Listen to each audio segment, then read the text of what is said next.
percuma punya uang juga katanya. Nggak bisa kemana-mana. Kenapa nggak bisa kemana-mana? Ya karena memang mungkin his wife have to make the invoice for that.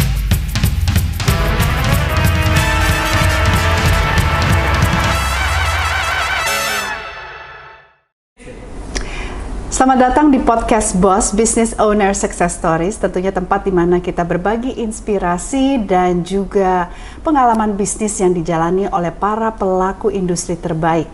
Dan untuk itu saya hari ini Melda Francisca menjadi host Anda. Seperti biasa kita akan bahas dengan seorang sosok yang sebenarnya sangat luar biasa. Beliau sudah ada di sebelah saya.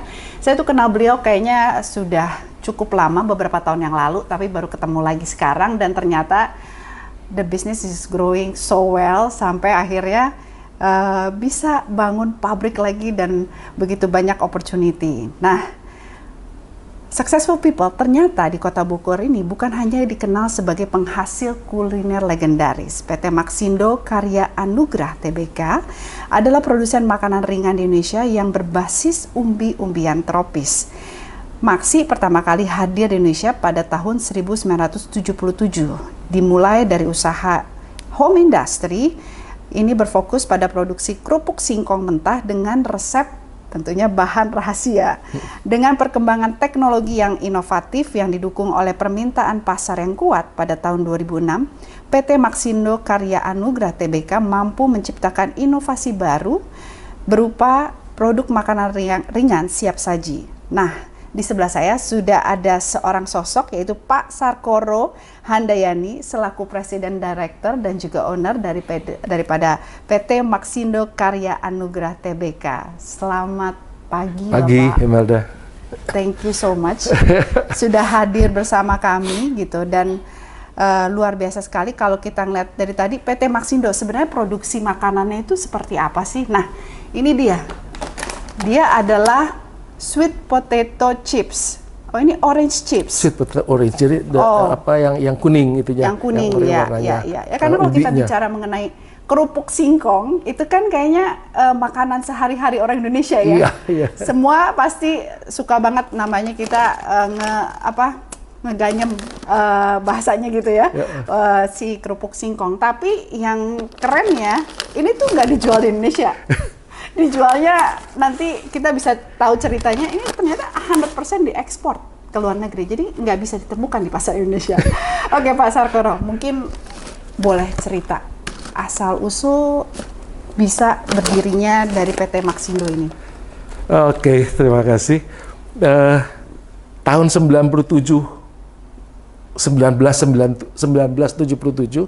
Pak Darmawan, the founder of Maxi, itu bikin atas bimbingan dari orang tuanya, bikin enye namanya kalau di Bogor. Oke.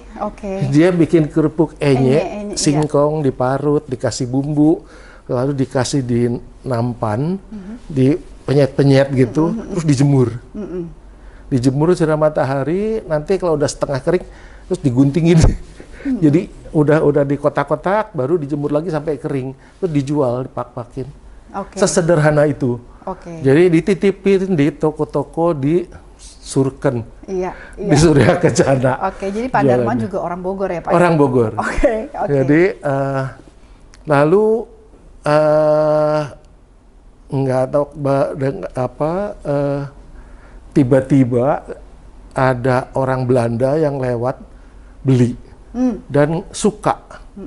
Lalu dicarilah yang bikin ini, ketemulah sama Pak Darmawan. Jadi si orang Belanda ini, coba dong kamu bikinin lagi buat saya lebih banyak atau apa.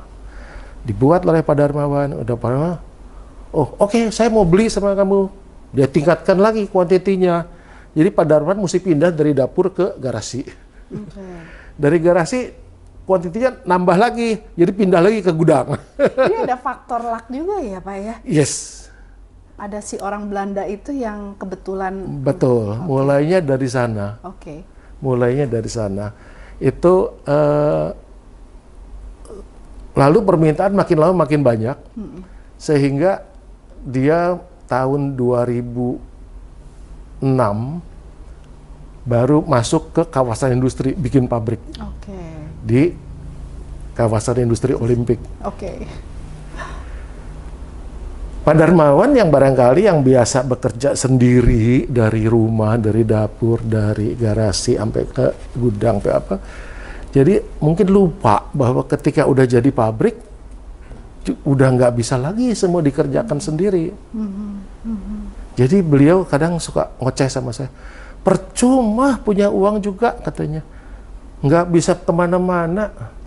Kenapa nggak bisa kemana-mana? Ya karena memang mungkin his wife have to make the invoice for the bikin packing list. Waktu itu masih kirim karena masih awal dari home industry, jadi betul. Jadi semua sendiri. Okay. Jadi waktu itu masih sebulan masih kirim 10 kontainer. Jadi ya setiap 3 hari sekali bikin packing list, bikin invoice. Jadi kalau mau pergi piknik cuma bisa 3 hari, udah gitu sebulan lagi. Gitu. Jadi wah, nggak tahan, nggak bener nih kalau udah kayak begini katanya. Ini apalagi kalau semakin besar saya udah semakin nggak bisa pergi lagi gitu. Jadi akhirnya pada tahun 2011 pabrik ini dijual dan saya beli. Saya beli 80% pada tahun 2011. Pak Darmawan masih keep 20%. Tapi konsep saya sama konsep Pak Darmawan yang berbeda. Betul. Jadi Pak Darmawan bilang jangan diapa-apain pasar Korea, udah duduk manis aja, nanti juga saya tiap tahun untung. Bilang Pak, untungnya kurang gede buat saya. Saya mau untungnya lebih gede.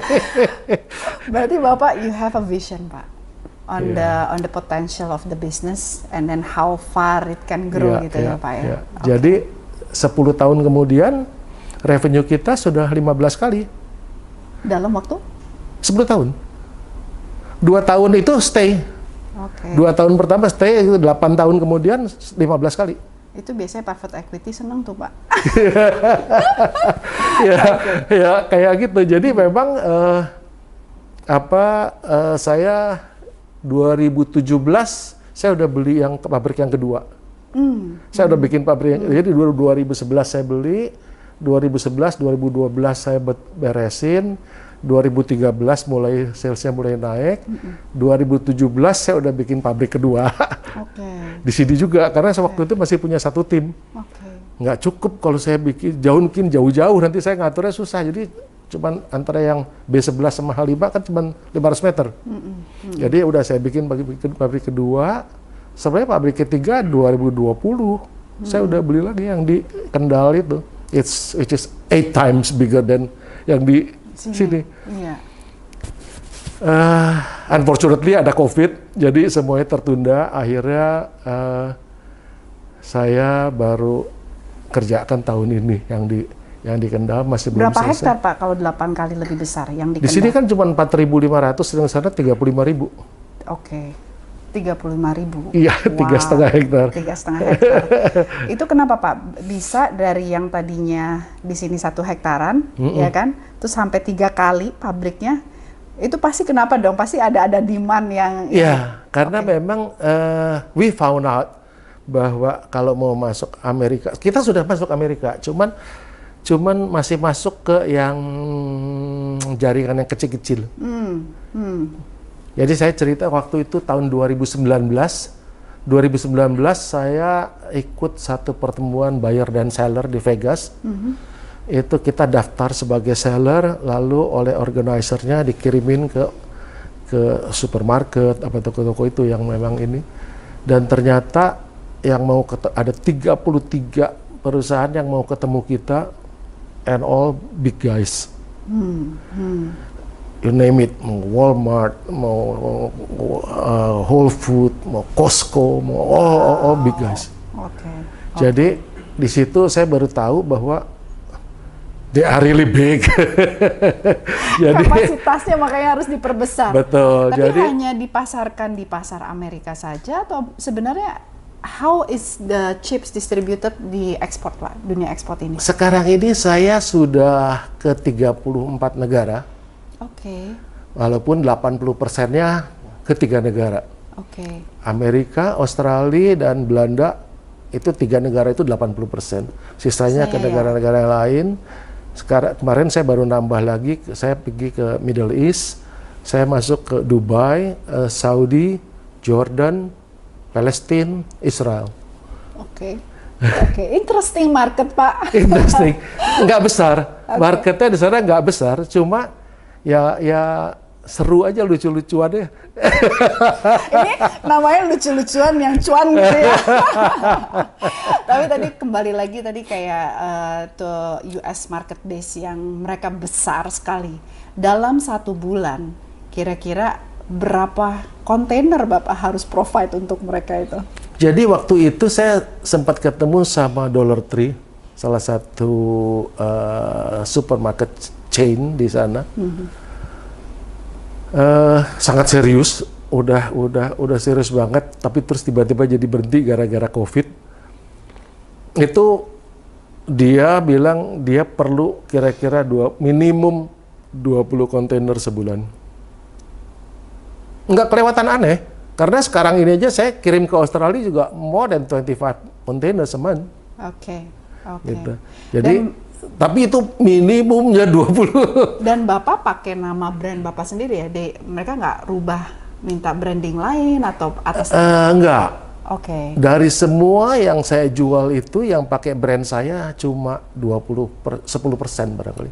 Oh, rata-rata mereka nggak terlalu ini dengan brandnya siapa gitu ya? Bukan, jadi lebih pakai brandnya mereka. Oh, oke. Brandnya saya sendiri cuma 10%. Kenapa? Karena setiap kali kita invest di branding, kan kita mesti ada promotion. Saya nggak punya kekuatan untuk bisa bikin promotion ke seluruh dunia. Nggak sanggup. Jadi belum sanggup, Pak. Belum sanggup. Jadi beberapa juga karena memang saya langsung, for instance ke Australia. Australia saya jual dengan merek VG Chips. VG Chips itu satu perusahaan snack lumayan besar di Australia, tapi produk dia kan nggak punya yang kayak beginian. Di Australia nggak ada ubi, singkong, apa kan nggak ada. Jadi dia tertarik sama produk kita, jadi saya buatkan untuk dia. Saya produksi di sini, packaging di sini dengan brandnya mereka, lalu baru saya kirim ke Australia. Itu 2021 kita sempat dapat best selling chips di Woolworth. Wah, ini rasanya pengen tepuk tangan dulu.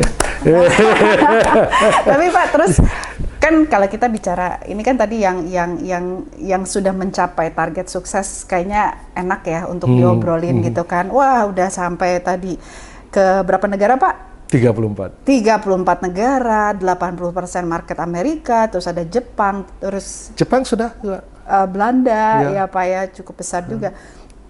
Itu kan enaknya Pak, udah mencapai kesuksesan. Tapi kan namanya orang kalau udah sukses itu kan pasti ada prosesnya tuh Pak. Betul. Sampai naik ke atas ya jadi sukses. Nah ini ceritain dong Pak, jalan suksesnya mungkin ya. Pernah nggak sih ngalamin,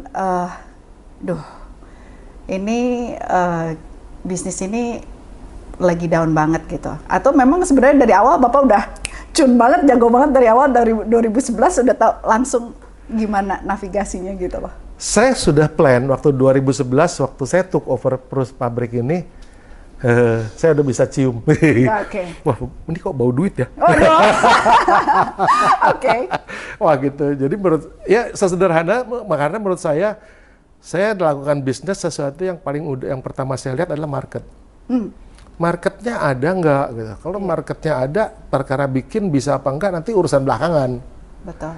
Ya kan seperti tadi kita omongin, masuk dulu aja. Kalau ada demand, masuk ambil, grab the opportunity. Nanti technically belakangan. Jadi saya nggak pernah punya pabrik makanan. Jadi background Bapak apa? Saya sekolahnya mechanical engineer, S2 saya marketing. Dari engineer terus ke marketing, itu juga lucu sih. Oke, terus Pak? Enggak, itu kombinasi yang paling pas. Kalau you perhatikan, I know, teknis and marketing. Yes. Iya, tapi not a lot of people do that, Pak. Iya. Very smart. Nah, itu saya pertama lihat, ini opportunity-nya gila. Saya bilang gede banget opportunity-nya. Jadi ya udah urusan ini udah ambil aja dulu, nanti baru kita pikirin. Saya nggak pernah punya pabrik snack makanan sebelumnya. Saya kerja mulai dari jadi salesman awalnya, salesman pabrik kabel. Saya jualan kabel. lalu pindah bikin kerja yang ngurusin pabrik biji plastik PVC, lalu pindah ke California Fried Chicken, lalu ke leasing, lalu ke properti, lalu balik lagi ke pabrik kabel lagi, ke Kabelindo, lalu apa ya? Di finance, saya ikut masuk lagi di finance, lalu saya bikin sekolah. Saya ada sekolah dari sekarang masih? TK, masih sudah 19 tahun. Dari TK sampai SMA di BSD, Gading Serpong, Meruya, sekarang apa lagi saya bangun sekolahnya? Saint John. Oh, Saint John. I have 3,000 students. Wow, oke. Tapi kenapa Bapak decide ketika Bapak, let's say you take the acquisition ya, Bapak membeli sebuah perusahaan. Kan banyak orang bilang, oh, it's not your expertise, bukan bidangnya gitu kan. Tapi kan kalau dengar dari Bapak itu kan pernah tadi di dunia finance, dunia industri properti, pernah di food and beverage, di education gitu. What makes you decide? Mungkin insting. Oke. Instingnya dapat dari mana? Insting saya bilang, ini doable. Oke. Ini doable, big market. Oke. Toh so far udah jalan pabriknya, udah untung. Tugas saya kan cuma membesarkan, bukan merintis dari baru. Oke. Jadi Bapak lihatnya adalah market size-nya ya? Yes. Cuman saya mau balik lagi ke pertanyaan kita di awal. Di PT Maxindo ini Pak, atau di bisnis unit Bapak yang lainnya gitu. Bapak pernah nggak sih ngalamin titik terendah dalam melakukan usaha ini? Atau sebenarnya Bapak punya remedi khusus sampai nggak pernah di posisi itu atau gimana sih Pak? Saya kira mungkin hampir setiap pengusaha ngalamin lah ya, naik turunnya, susah, apa deritanya. Ambil contoh barusan kita semua ngalamin COVID. Sales saya tinggal separuh. Kok loh, jadi nggak ada orang nggak mau beli atau bagaimana? Awalnya orang tetap banyak yang mau beli, banyak. Tapi ternyata saya kena gara-gara COVID, maka kontainernya nggak ada. Jadi saya punya kontainer, saya punya order, teman saya nggak bisa kirim. Customer saya bilang, oh Mr. Sarkono, please don't send. Terus juga gara-gara kontainer nggak ada, hukum supply and demand, begitu yang supply-nya nggak ada, harganya naik. Jadi yang ke Amerika, yang saya biasa kirim cuma $1.400 untuk 40 foot container, menjadi 19.000. 14 times. How to survive? Saya nggak ada masalah, karena saya jualannya FOB, Tanjung Priok. Tapi customer saya nggak sanggup suruh bayar shift rate-nya, naik 14 kali. So dia bilang, Mr. Sarkono, please don't send. If you send, I cannot pay. If I pay, I cannot sell. Dia bilang, sales saya drop. Yang paling menyedihkan dalam bisnis itu, kalau kita harus memberhentikan orang-orang karyawan kita yang bekerja baik. Kalau mereka kerjanya nggak baik, saya dengan senang hati tendang pantatnya mereka, get out from here. Tapi kalau orang baik saya harus berhentikan, sedih sekali, sedih sekali. Jadi, tapi apa daya, saya cuma ordernya tinggal separuh. Jadi saya juga mesti kurangin karyawan separuh. Dan itu menyangkut banyak karyawan-karyawan saya yang sebenarnya bekerja baik. Tapi saya terpaksa harus rumahkan mereka. Ini yang menyedihkan menurut saya. Jadi ya bersyukur bahwa akhirnya kita juga masih bisa arrange. Jadi akhirnya nggak sampai separuh. Saya dari 3 shift, jadi saya hilangkan 1 shift. Masih saya punya 2 shift, tapi ya nggak boleh ketemu karena takut nularin dari satu nularin yang lain. Waduh, itu juga kita bekerja dengan penggorengan yang nyala apinya mesti terus-terusan, mesti dipanasin dulu sebelum dipakai. Tapi ketika mesti berhenti, kan apinya dimatiin, dingin lagi. Ntar mau mulai ini dipanasin lagi. So I lost a lot of energy untuk waktu COVID itu babak belur. Tapi ketika Bapak menghadapi masalah gitu ya, pasti kan banyak juga ya, dari mungkin nanti shipping lah, apa banyak lah ya kalau masalah di dunia bisnis gitu. Tapi what's your mentality ground Pak ketika menghadapi sebuah masalah yang mungkin bertubi-tubi atau masalah yang waduh nih masalah gede juga nih mesti gue selesain gitu loh. Ya saya masih bersyukur bahwa P&L-nya merah, bottom line merah, rugi, 2 tahun saya rugi. Tapi cash flow saya masih positif. Oke. Jadi ya masih bisa napas. Oke. Jadi menurut saya kuncinya di cash flow. Oke. Kalau sudah dalam keadaan krisis kayak begitu, kalau cash flow-nya masih positif, dan masih boleh senyum. Oke. Karena kan masih bisa jalan, masih bisa bayar gaji, masih bisa apa gitu. Tapi depresiasi apa nggak usah dihitung dulu. Biar ya kalau mau dihitung aja, tapi ya keluarlah P&L-nya merah. It's okay, why not? Jadi saya 2001, 2022 merah. Oke. It's okay. And it's okay. Tapi ya 2023 saya go public, OJK lulus, oke. Karena memang si trennya sudah membaik begini. Kita juga sekarang 2024 ini juga terus sudah mulai grafiknya udah naik lagi. Oke. Nah sekarang kita bicara tadi kan masa di mana Bapak harus menghadapi kayak COVID, terus you think ya sebenarnya tinggal yang penting adalah menjaga cash flow itu tadi kan. Tapi kalau bicara dengan bisnisnya dari Maxindo sendiri, sebenarnya kan kalau saya lihat Pak Sarkoro gitu kita ngobrol ya. Satu ya Bapak lihat opportunity ini kencang banget gitu ya. Satu, kedua I think you have a vision. You know potential bisnisnya tuh bisa grow kapasitasnya sampai berapa kali lipat gitu. Tapi nah sekarang yang saya mau tanya 5 tahun ke depan Pak, Maxindo ini atau bisnis Bapak, what are you aiming for Pak? Mestinya 5 tahun ke depan saya udah jualan, udah masuk big guys di Amerika. Sales saya mungkin juga sudah ya double atau triple dari sekarang. Itu quadruple bahkan. Banyak, gede banget, potensinya gede banget. Saya bisa lihat gede. Karena market Bapak bukannya Indonesia dengan 200 juta sekian manusia, tetapi the world, citizen of the world gitu ya. Iya. Dan semakin kita sering ikut pameran, misalnya exhibition dan kita tahu trennya kemana, itu yang udah saya siapkan. Misalnya kayak saya bikin ini, awalnya saya cuma bikin snack yang sehat, healthy snack. Sekarang saya udah naik kelas lagi. Saya sudah sekarang concernnya bukan cuma healthy aja, tapi sustainability. Untuk gambaran, ini ada yang boleh keren banget.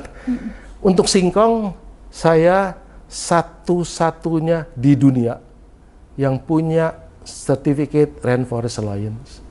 Satu-satunya di dunia. Singkong.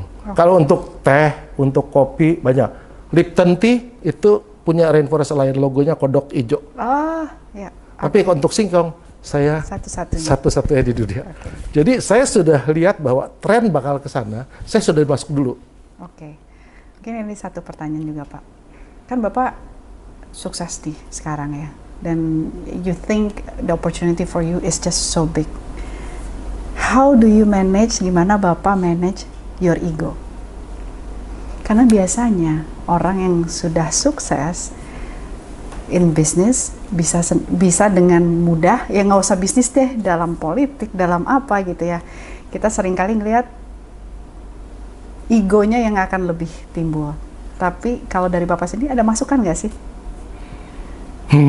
Menarik, cuman nggak usah dipikirin lah. Kita ini yang hidup bisa kayak begini, kenapa sih? Kan cuman gara-gara yang di atas aja. Gitu. Jadi saya hari ini harus bersyukur luar biasa karena saya diberi jauh lebih baik dari apa yang saya bayangkan sebelumnya. Betul sekali Pak. Karena menurut saya kuncinya tadi Bapak apa? Bersyukur. Bersyukur dan Bapak tahu bahwa ini opportunity yang diberikan. Kan seringkali kadang orang kalau udah sukses, ini gue loh.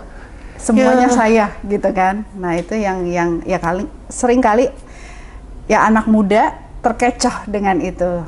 Nah, itu menurut saya tips yang sangat bagus untuk bisa kita bersyukur dan tahu bahwa opportunity ini kita kerjakan dengan baik gitu. Yap. Jadi apa lagi gitu loh. Jadi nggak usah macam-macam lah. Iya. Gitu kita sekarang udah dikasih udah jauh lebih baik kok. Yeah, that's true. Pak, last but not least, Pak. Kan sekarang banyak banget orang-orang di Indonesia atau anak-anak muda di Indonesia itu kayaknya keren banget, gue mau jadi entrepreneur, saya mau jadi pengusaha gitu. Dan startup companies, let's say biasanya 3 tahun and then they crumple.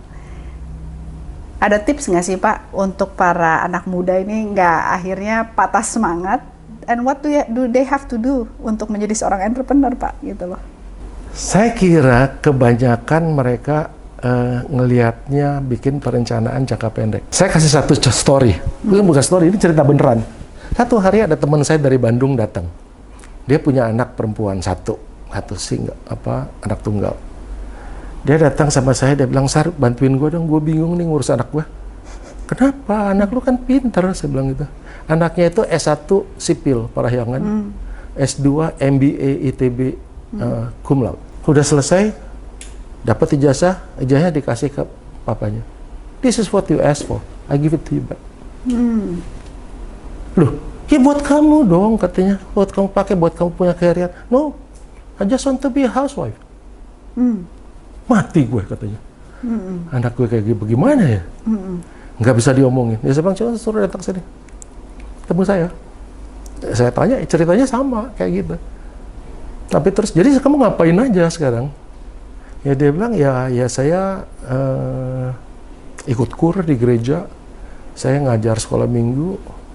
Ya terus kan itu kan sedikit-sedikit aja waktu ya. Yang lainnya, ya kalau di rumah saya nonton drama Korea, drakor. Oke, saya bilang gitu.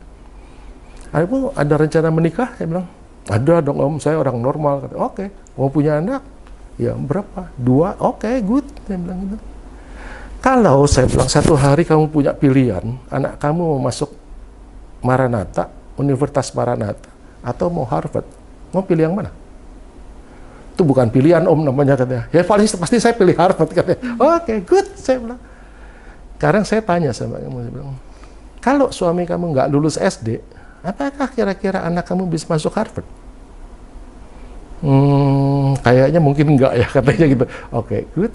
Kalau begitu, tapi karena kamu bukan lulusan Harvard, maka sebetulnya anak kamu tuh sulit masuk Harvard. Jadi bisakah ini Om?" "Bisa, tapi sulit." Saya bilang, "Oke, jadi bagaimana supaya bisanya itu bagaimana?" Saya pertama, anak kamu harus pinter banget. Kedua, sumbangan kamu harus cukup besar. Jadi kamu sekarang berdoa aja, mudah-mudahan dapat suami anaknya konglomerat, supaya ntar bisa nyumbang gede. Kalau enggak, dan kamu harus ikut cari uang. Pulang Bandung.